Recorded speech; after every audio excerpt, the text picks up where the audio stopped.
ఏంటి ఇప్పుడు వీడు ఫోన్ చేస్తున్నాడు? ఏంటో చూద్దాం.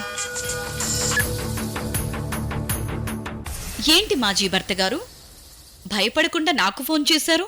భయపడ్డానికి నువ్వేమైనా పెద్ద పులివా? కూరలు పీకిన పామువి. ఏయ్, నా సంగతి నీకింకా అర్థం కాలేదా? నిన్ను చావంచుల దాకా తీసుకెళ్లాను. అరెస్ట్ అయి కూడా చాలా సింపుల్ గా బయటకొచ్చాను. నా మీద హత్యా ప్రయత్నం నువ్వే చేశావని సాక్ష్యాలు లేవు కాబట్టి బ్రతికిపోయావు. అలాగే సాహువి నువ్వేనని బలమైన సాక్ష్యాలు లేవు కాబట్టి నీకు బెయిల్ వచ్చింది. కానీ ఇది ఎంతో కాలం సాగదు. నాలాంటి వాళ్ళు చేసి చూపిస్తారు, నీలాంటి వాళ్ళు మాటలతో సరిపెట్టుకుంటారు. సోదాపి ఎందుకు ఫోన్ చేశావో చెప్పు. నా బిడ్డ కోసం ఫోన్ చేశాను. నా బిడ్డ ఇప్పుడు ఎక్కడుంది? ఎక్కడుందో ఏం చేస్తుందో నీకు ఎట్టి పరిస్థితుల్లోనూ చెప్పను. దేవి, నా రక్తం పంచుకు పుట్టిన బిడ్డని నేను చూడకూడదంటావా? ఏయ్, ఆ రోజు కోర్టులో బిడ్డకు నాకు ఏ సంబంధం లేదు, దేవి దగ్గరే ఉంచమని చెప్పావు కదా. ఇప్పుడే మోహం పెట్టుకుని అడుగుతున్నావు? అది కాదు దేవి. ఏయ్, ఇంకెప్పుడు నాకు ఫోన్ చేయకు, పెట్టే. దేవి,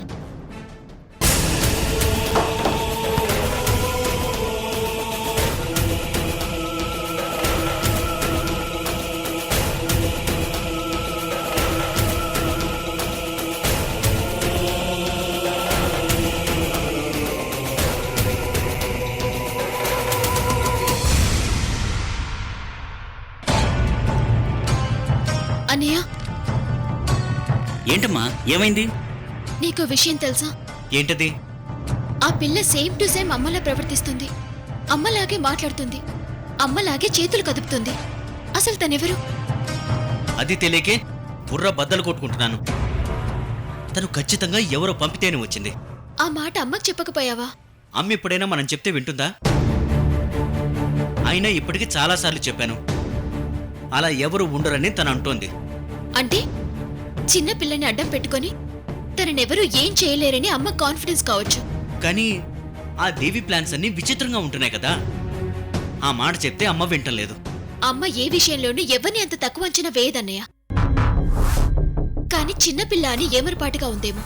ఒక్కొక్కసారి ఆ నిర్లక్ష్యమే కొంప ముంచుతుంది.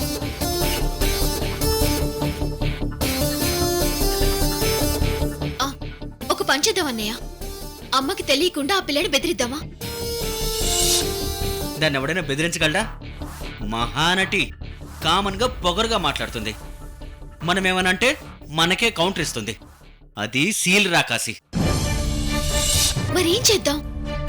నాకెందుకు ఆ పిల్లని చూస్తుంటే చాలా ఇరిటేటింగ్ గా ఉంది. వెంటనే దాన్ని మెడపట్టి బయట గెంటేయాలనుంది. నాకు అలాగే ఉంది. కానీ అమ్మ దాన్ని సపోర్ట్ చేసినంతకాలం మనమేమీ చేయలేం. నాకు కూడా ఇప్పటికే ఆశ్చర్యంగానే ఉంది. అమ్మని అంత పర్ఫెక్ట్ గా ఎలా ఇమిటేట్ చేస్తోంది. అచ్చు అమ్మలాగే నడుస్తుంది, అమ్మలాగే లెఫ్ట్ సైడ్కి తిరిగి పడుకుంటుంది, కూర్చున్నప్పుడు అమ్మలాగే వేళ్లు కదుపుతోంది. ఎవరో చాలా బాగా ట్రైనింగ్ ఇచ్చి పంపారు. ఎస్, నా అనుమానం కూడా అదే. ఈ లవ్లీ వెనక ఎవరో ఉన్నారు. అమ్మని ఎలాగైనా కన్విన్స్ చేసి ఆ పిల్లని ఏ స్టేట్ హోమ్ కు పంపించేయాలి. Good idea. But dangerous situation. Let's hope for the best.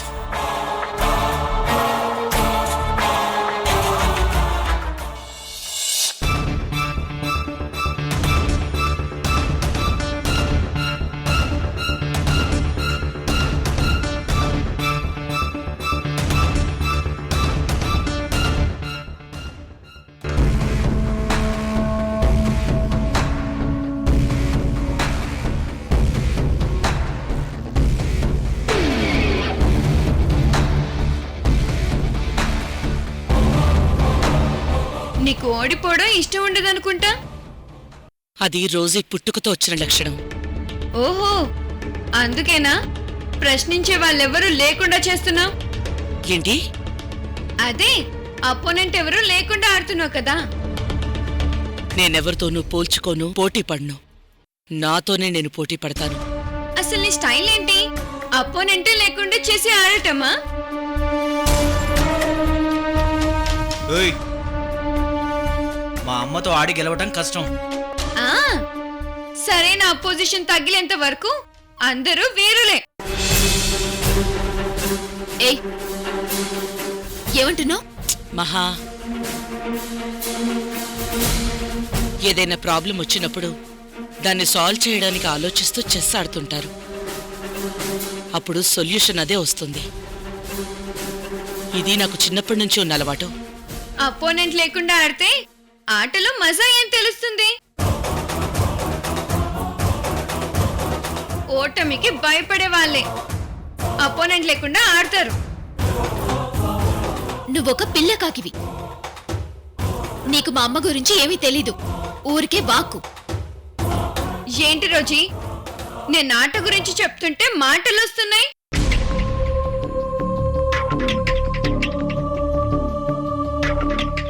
నీకిప్పటి వరకు సరైన పార్ట్నర్ దొరక్క గెలిపెప్పుడు నీదే అనిపిస్తుంది.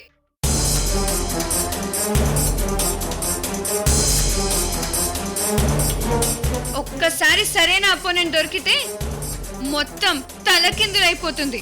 కబుర్లు బాగానే చెప్తున్నావు. నీకు చెస్ వచ్చా? నువ్వు ఆడతావా? లోకి నువ్వాగు. నాతో మీ అమ్మ ఆడగదా?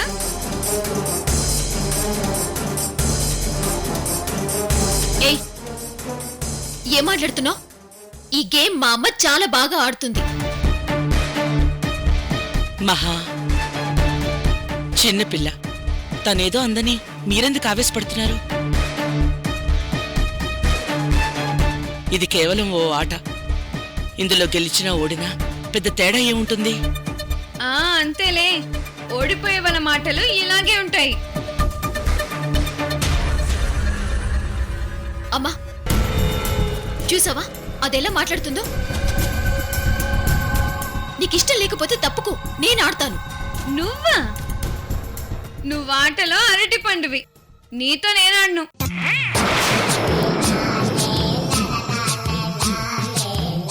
రోజీతో అయితే ఆడతా. నేను ఆడ్ను.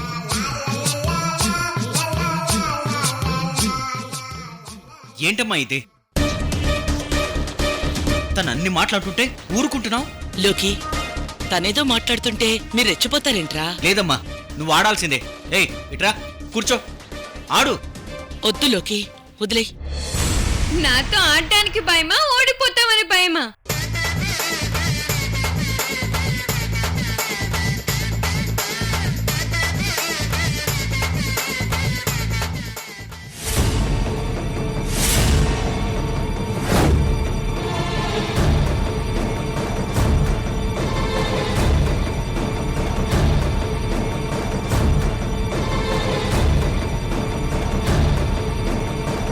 సరే రా, ఆడదాం. పద.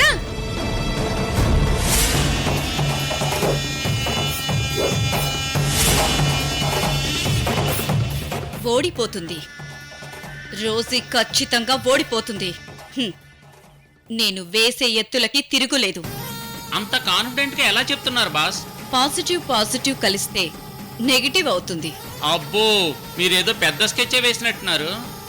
అవును, చాలా పెద్దవలే వేశాను. రోజీ ఈసారి ఖచ్చితంగా నా వలలో పడుతుంది. వల్లో పడ్డానికి ఎవడైనా చేపపిల్ల, తిమింగలం తేడా వస్తే వాళ్ళని, దాంతో పాటు మిమ్మల్ని కూడా మింగేస్తుంది. ఎంత గొప్ప విజేతకైనా ఒక చిన్న జారుడు మెట్టుంటుంది. ఆ పాకుడు రాయి మీద కాలు మోపితే పాతాళానికి జారిపోతారు. అదే నేనిప్పుడు చేయబోతున్నాను.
చెక్.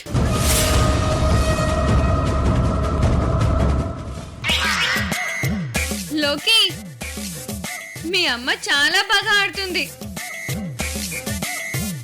ఓవర్ యాక్షన్ చేయకు, గేమ్ ఆడు. రోజీ సైన్యం చాలా స్ట్రాంగ్ గా ఉంది.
చెక్.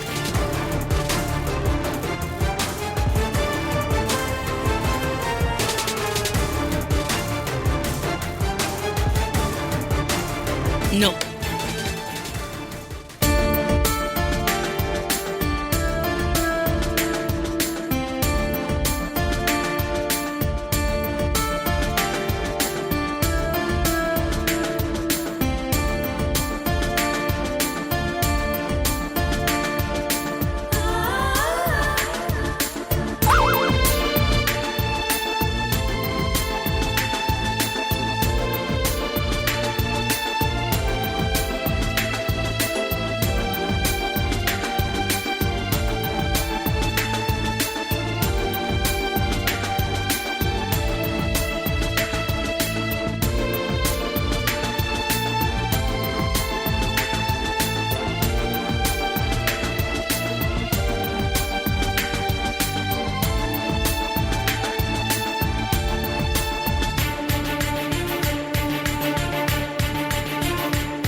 డ్రా.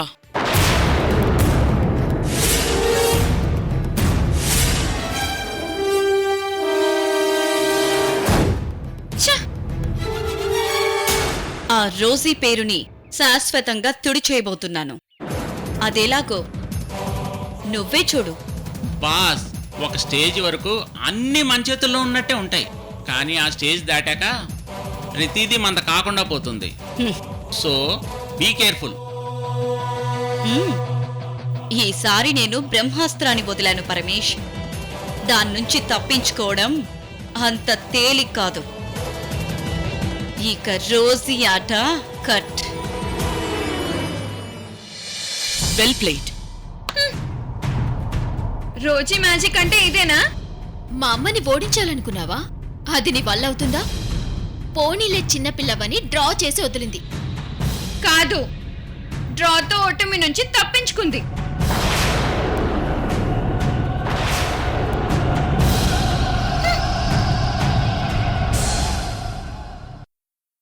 రోజు రోజుకి దీని పొగరు ఎక్కువైపోతుందమ్మా.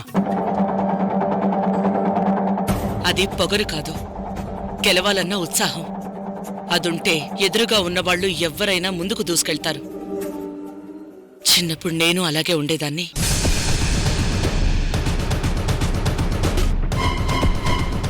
ఏంటన్నయ్య ఇది? అమ్మ పిల్లని మెచ్చుకుంటుందేంటి? అది ఏ మాట మాట్లాడినా కరెక్టే అంటోంది. అదే నాకు అర్థం కావట్లేదు మహా.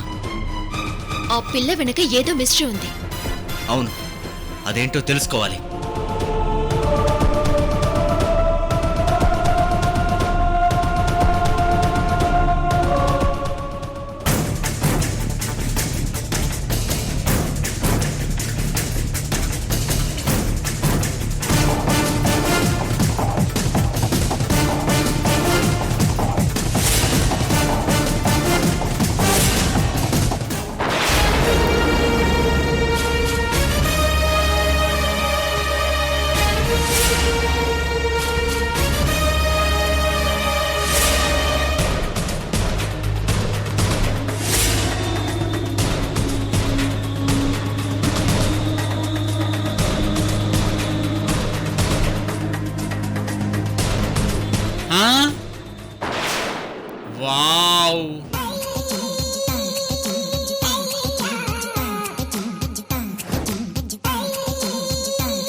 పడగ విప్పిన తాజు పావులా వెనక నుంచి భలే ఉంది.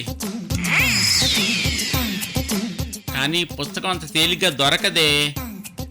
ఏదో చెయ్యాలి. ఏం చెయ్యాలి?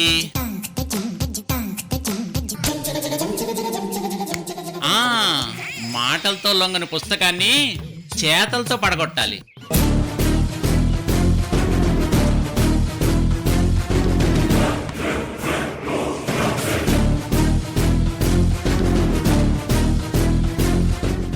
వెనకాల నుంచి పట్టేసుకుంటే ఆ స్పర్శకైనా తను లొంగిపోతుంది. ఎస్,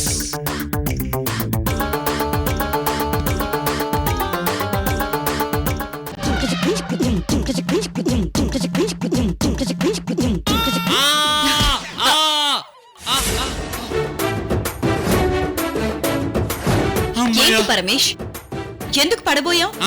అదే అర్థం కావట్లేదు బాస్. ఏదో చూశాను, పట్టుకుందామనేలోగా మిస్ అయిపోయింది. అలా దేన్ని పడితే దాన్ని పట్టుకుంటే నువ్వు మిస్ అయిపోతావు. జాగ్రత్త. ఏం మొద్దు, అదిగో నువ్వు తరుముకొచ్చిన బటర్ఫ్లై. మీరు ఎంతసేపు మాట్లాడింది బటర్ఫ్లై గురించా? మరి నువ్వు దేని గురించి మాట్లాడుతున్నావు? నా సంగతి సరే బాస్. ఆ రోజు ఇంటి వైపు చూడటం శుద్ధ వేస్ట్. రోజు కూతురు పెళ్లి చేసింది. ఆపర్ణం ట్రీట్మెంట్ కోసం ఫారెన్ పంపింది. ఆవిడకున్న ఒకే ఒక శత్రువు తామరే. తామరేమో దుకాణం కట్టేసి ఓ పక్కన కూర్చున్నారు. ఇక తనకు అడ్డే ఉంటుంది. హ్యాపీగా కాలు మీద కాలేసుకుని కూర్చుంటుంది. పరమేష్, ఇంతకాలం నేను అజ్ఞాతంలో ఉన్నాను. నేను ఏం చేసినా ఎవరికీ తెలిసేది కాదు. కానీ ఇప్పుడు నేను బయటకొచ్చేశాను. ఇప్పుడు నేనేం చేసినా ఒక స్కెచ్ వేసి ప్లాన్డ్ గా చేయాలి. అంటే ప్లాన్ వేసేసారా? అదేంటో చెప్పండి బాస్, నేను కూడా అద్భుతమైన సలహా ఇస్తాను. వద్దు, ఈసారి నేను ఓన్ గా ప్లాన్ చేస్తాను. నీ సాయం అవసరమైనప్పుడు తీసుకుంటాను. సరే బాస్, కానీ ఏ సాయం కావాల్సి వచ్చినా మొహమాట పడకండి, పిలవండి, చేసేస్తాను. కనపడటం లేదే, ఏమైంది? ఏంటి మహా వెతుకుతున్నావు? అన్నయ్య, నా ల్యాప్టాప్ కనపడటం లేదు. గుర్తు చేసుకో, ఎక్కడ పెట్టావు మహా? బెడ్రూమ్ లోనే పెట్టానన్నయ్య.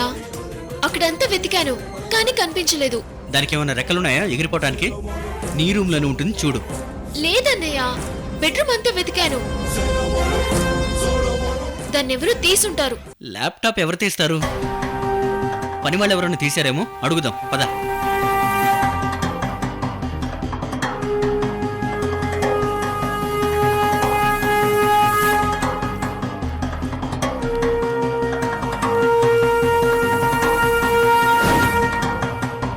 మహా అదిగో చూడు.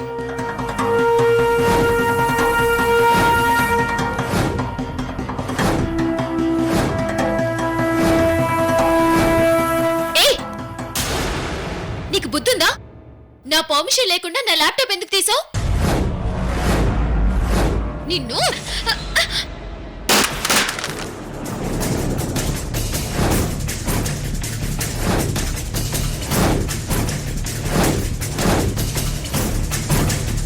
అయ్యో, నా ల్యాప్టాప్!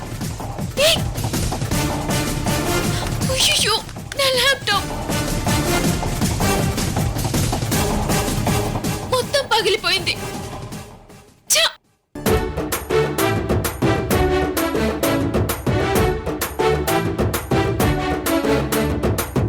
చూసావా అన్నయ్య, ఎంత వెధవ పని చేసినా దాని ఫేస్ లో గిల్టీ లేకుండా ఎలా నిలబడిందో? ఏయ్, నేనేమైనా కావాలని పగలగొట్టానా? స్లిప్ అయింది. నోర్మోయ్, చేసిన పనికి సారీ చెప్పాల్సింది పోయి ఎందుకు అలా వాగుతావు? నేనెందుకు సారీ చెప్పాలి? తను అలా అరవకుండా ఉంటే ల్యాప్టాప్ కింద పడేది కాదు కదా. నువ్వుండన్నయ్య, దీన్ని ఇంట్లోంచి బయట గెంటేస్తే గాని బుద్ధి రాదు. పద, వెళ్ళు. నన్ను వదిలు. నేను వెళ్ళను. మహా వదులు, వదులు. అలాగే నా ప్రవర్తించేది? అమ్మా ఇదేం చేసిందో తెలుసా? నా ల్యాప్టాప్ ని పగలగొట్టేసింది.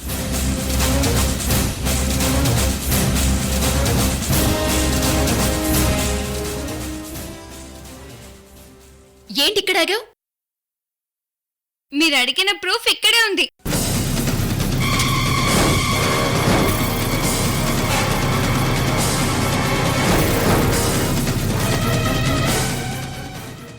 ఇదే ఈ ఇంటితో నాకున్న సంబంధం.